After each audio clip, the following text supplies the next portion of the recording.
افغانستان کې څنګه یو ملا میزایل جوړ کړ؟ دا جوړ کړی میزایل څومره مزل کولی شي؟ خلک ولې ورته وایي چې باید ډیورنډ فرضي کرښې ته یاد میزایل انتقال کړل شي؟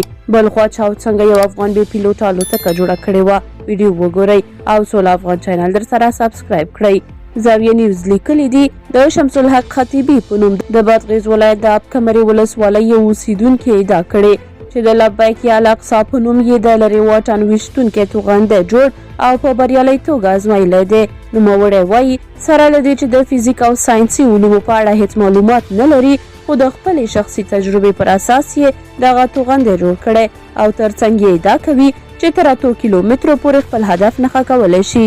ډیرو کسانو ورته کمنټ کې لیکلي دي چې کومې ورځې ته دې ساتلی دی، همدا یې د ازمایلو وخت دی. ډان پټان ولسوالۍ ته باید انتقال کړل شي چېرته چې د پاکستان سره جنگ روان دی.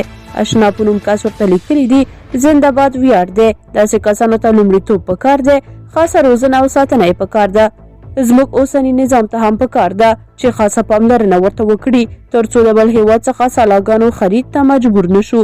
که څه هم افغانستان کې ډیر کله د اختراعاتو خبرونه ترلاسه شوي دي، خو تر اوسه یو هم په خپله ادعا شوې اختراع کې پرمختګ نه دی کړی. تیر کال جنرال موبین ادعا وکړه چې د هغه سره یو انجینر دی چې هغه بې پیلوټه الوتکه جوړه کړې ده، او دا یې هم وویل چې دومره پرمختللې بې پیلوټه الوتکه تر اوسه بل کوم هیواد نه لري.